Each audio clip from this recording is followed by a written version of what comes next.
Chair, I think the answers to your question and the costs are just there. And I'm sure the gentleman could give the answer because he's used to doing it for 20+ years. It's put us in the buck down 2 more years. It's pushed $4 million of expense that we can't sustain, and hoping that somebody else can come up with a way which to sustain that cost in future years, and hoping that somebody else can pay the bill later on down the road. Thank you, Chair. Thank you. The mayor just mentioned this. I've been doing this for 20 years, passing the bill, kicking the can down the road. The fact of the matter is that kicking the can down the road for 2 years can do 2 very specific things. First of all, it can offer the kind of protection that the city doesn't have now with 21 firemen, with 22 people in uniform, whatever that number is, going down to 19. That's the first thing. That's 2 years of safety that this city does not have without this SAFER grant. And the second thing it does is it gives area communities an opportunity to consider the kind of actions that would be necessary to develop an authority that would combine several cities in the area into a large fire department under a more compact administration.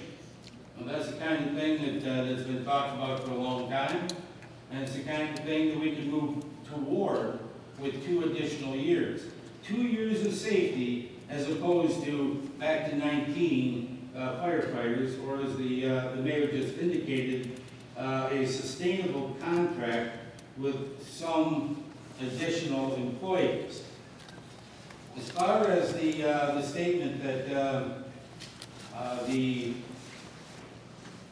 city isn't out of Western Wayne County Mutual Aid Association, I've got a letter in front of me now that says, unfortunately, the city of Taylor did not submit the necessary documents to remain a member, which would include a resolution from your governing body authorizing Taylor to enter into this agreement. Therefore, effective immediately, and that was as of May 29th, effective immediately, Taylor is no longer a member of the WWCFD-MAA. So to say that, we're trying to get this thing straightened out, we've had since May 29th, that's at least 1 meeting ago.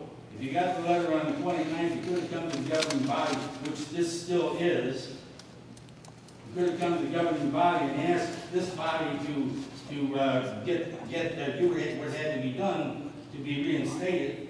As I understand it, it's a $15,000 ticket. And if it's a $15,000 ticket, and that adds to the safety of the people north of I-94, see, I'm for that. As far as the idea that the SAFER grant can only be used for firefighting, this is from the city of Royal Oak, the city government on the web, grant for firefighters received.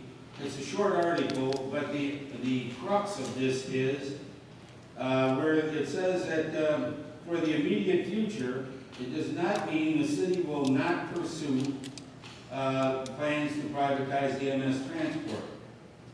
The grant is providing the personnel necessary to continue that operation. So, I hear something last night, I look it up, and I find out that it's not true. Did you look it up on the SAFER website as well as the NEMA website? Oh, I'm sorry, I didn't look it up where you suggested. I went to the City of Royal Oaks statement. You may have looked it up.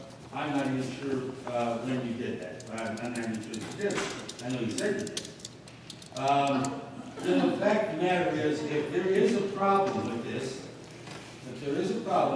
the only problem I see is the one that deals with the the section that talks about staffing level, and I'm certainly willing to extract that from the motion.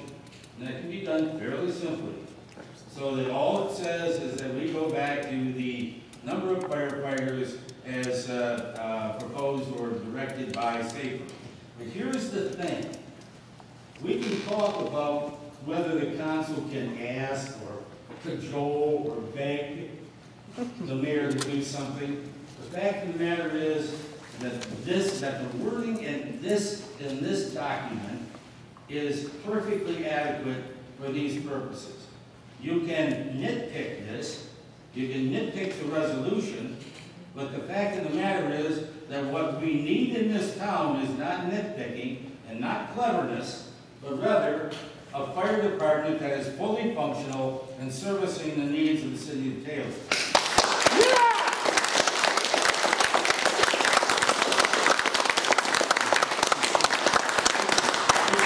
Talk all you want to about whether this is right or this is right, but the fact of the matter is that we've had people die in this town from fires, not because of the fire department, that was a different story. But this town is susceptible, just as every other town in this country, in this world, to disaster. And the first people you call in a disaster ain't the cops. They're not trained in dealing with dozens of bodies. They're not trained in the matter of chemicals being spilled onto a roadway. The hazmat section of this city's safety is rests completely directly with the fire department.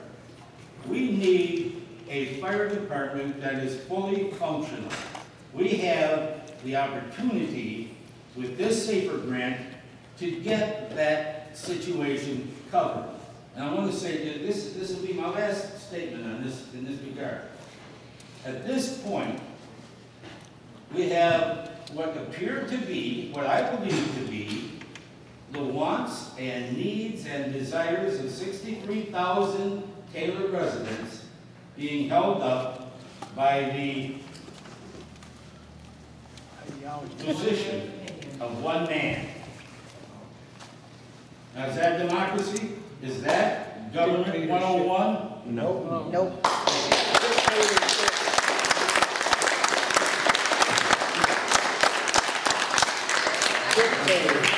personally would like to add that I would like, maybe 45 more firemen and This is 2 your more opportunity. firehouses and 25 more police officers on our streets. That's what I want. But I can't tell you right now how the heck we're gonna pay for that. SAFER grant.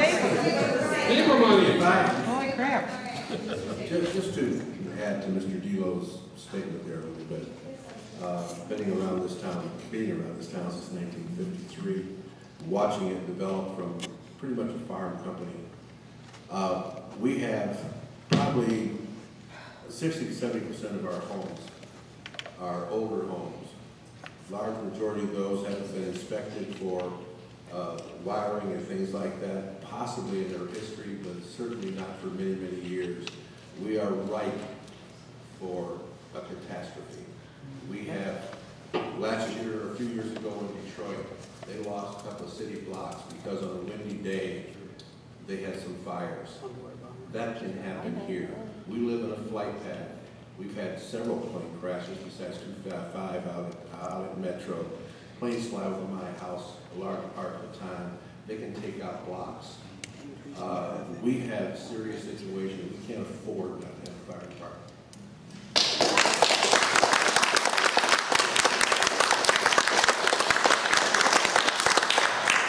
Two items I'd like to address. The first one is about the state deficit plan. How could they accept it? They accepted it because it was a good plan. I believe that we could go back and talk to the states.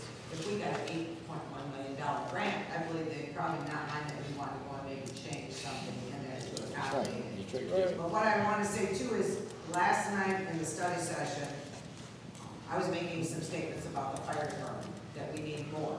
And our mayor asked me, how do you know that? You get it off the blogs? I said, no, I don't get it off the blogs. I got it from our chief.